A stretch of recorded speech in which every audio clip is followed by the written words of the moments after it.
Բարգավաճ Հայաստան կուսակցության նախագահ Գագիկ Ծառուկյանի հերթական հանդիպումը Մայր Հայաստան կուսակցության ղեկավարի ու Երևանի ավականու ընդդիմադիր խմբակցության անդամների հետ է։ Քննարկման առանցքում քաղաքամայր Երևանի հիմնախնդիրներն են, դրանց լուծման առաջարկները։ Միասին ընտրապայքարի մեջ մտած քաղաքական ուժերը հավակնոտ ու խոշոր ծրագրերով են ներկայանում հանրությանը։ Մենք Թևանյանի հետ 15 տարի ծանոթ ենք, համագործակցել ենք, ու հենց այնպես չի, իմանալով Թևանյանին, կազմեց թիմը Մայր Հայաստան, մասնակցեցի ընտրություններին։ Իրոք այսօր Երևանում առաջինն է կա վստահություն, կա հավատ, կա խոսք, կա գործ, հետևողական, դուխով, խելացի, բանիմաց։ Մենք միասնական կազմել ենք իր հետ համագործակցելու, մի ցուցակով մասնակցելու եւ բոլորիս նպատակը մեկն է եղել, որովհետեւ մեկը մենակ չի կարանի դուրս գալու այդ պարտությունից, այդ խեղճությունից, այս վիճակը կարգավորելու համար։ Ուրախ եմ, որ մենք համագործակցում ենք Երևանի մասին, դուք ավելի շատ բան գիտեք։ 8 տարի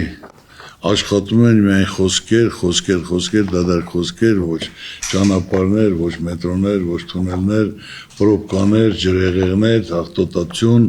Մայրաքաղաքի խնդիրները բազմաթիվ են, փոսերից մինչև գերծանրաբեռնված տրանսպորտ, աղբահանություն, խցանումներ, օդի աղտոտվածություն եւ ոչ միայն։ Վերջին տարիներին գույքահարկի զգալի բարձրացումը դժգոհության մեծ ալիք է բարձրացրել։ Թոշակառուները ու ցածր եկամուտ ունեցող մարդիկ մտավախություն ունեն, որ բարձր հարկերի պատճառով կարող են վաճառել բնակարանները։ Այսօր ժողովուրդը շատ բորբոքված է գույքահարկից, եթե գույքահարկը դու այսօր 100% ավելացում ես, ինչի հիմա վրա։ Դա ռամարանքա Երևանցում։ Եթե մարդը իր աշխատանքով կարողացել է իրեն տուն հատկացնել, դա կլինի գիտնական, արվեստագետ, շինարար, դասախոս, ու ասելով չես կարող վաճառի գնա մարզերում բնակ։ Դա ճիշտ մոտեցում չի, դա արդարացի չի, ոչ թե այսօր ես ուզում եմ ցեխ շպրտայեմ, այլ ռեալ իրականը։ Հարկորեն մինչև 2020 թվականը ինչ կան նույն ամանում 2020 թվականից հետո տներ են առա Երևանում, դա այդ նշանակում որ մարդը գումար ունի, ավել շահույթ ունի,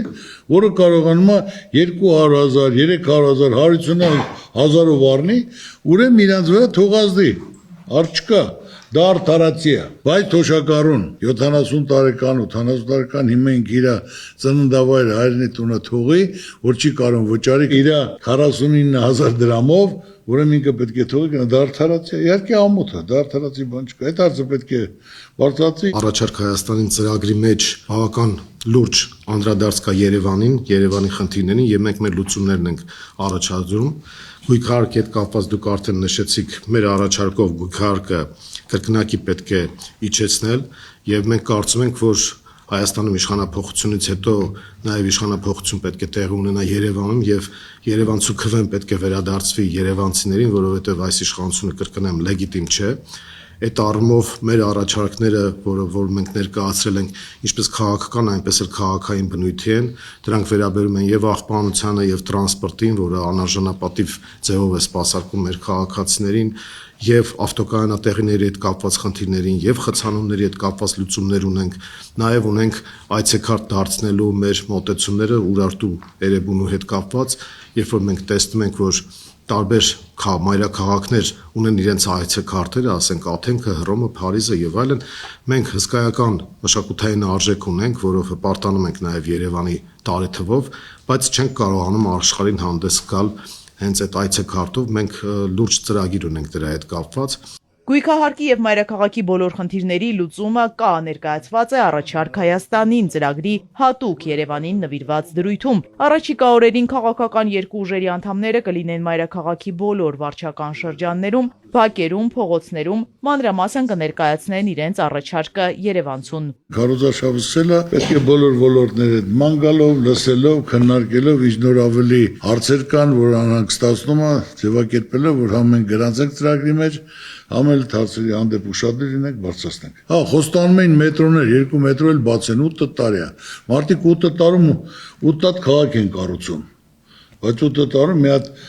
մետրո, մի հատ կայան կամ ճանապարհների թեթևացման համար ոչ բան, որով կամ պրոբկաներ, երևի 2-3 տարի հետո արդեն էլ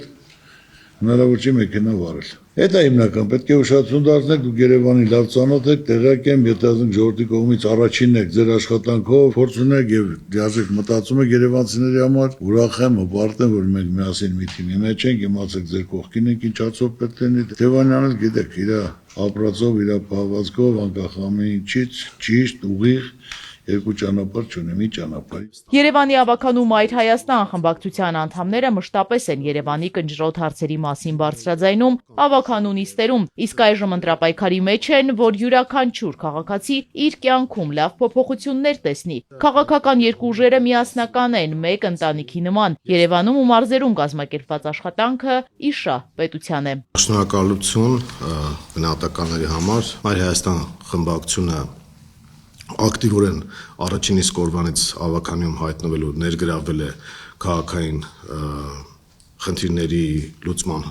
գործընթացներում, մենք քաղաքացիների կողքն ենք կանգնած եղել, մենք արդեն որպես կուսակցություն խորհրդարանական ընտրություններին որոշեցինք մասնակցել ոչ թե միայնակ, այլ որոշեցինք կոնսոլիդացիոն տրամաբանությամբ առաջ գնալ եւ մեզ համար ընդունել էր ձեր կողմից առաջ քաշված առաջարկ Հայաստանին ծրագիրը։ Մենք նաեւ որոշակի հետազոտություններ անցկացրեցինք եւ այդ հետազոտությունները ցույց տվեցին, որ Ծառուկյան գործիչը ունի ամենաբարձր կոնսոլիդացիոն ռեսուրսը եւ կարող է համախմբման եւ մերանի ֆունկցիա կատարել մեր հասարակության համար եւ դրա համար էլ մենք կոչ արեցինք նաեւ այլ ուժերի, որ առանձին վերցրած որևէ մեկը չփորձի պրոցեսներին ներգրավել, որովհետև առանձին վերցրած որևէ ուժ չի կարող դուրս բերել մեր երկիրը այս խորը ճգնաժամից եւ մենք հենց մեր օրինակով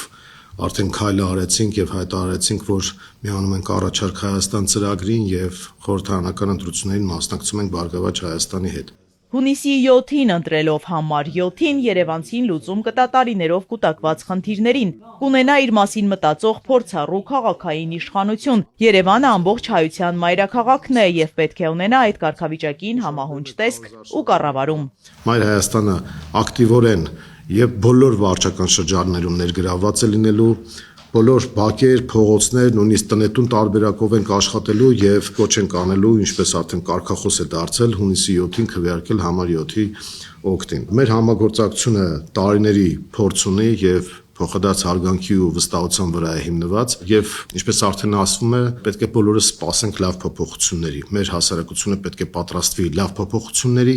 եւ այդ փոփոխությունները հունիսի 7-ից մենք ամեն ինչ պետք է անենք, որպեսզի կյանքի կոչվի, որովհետեւ Հայաստանը գոյաբանական խնդիրների առաջ է կանգնած, Հայաստանը լրջագույն անվտանգային, սոցիալ-տնտեսական խնդիրներ ունի եւ մենք ունենք այդ ներուժը, մեր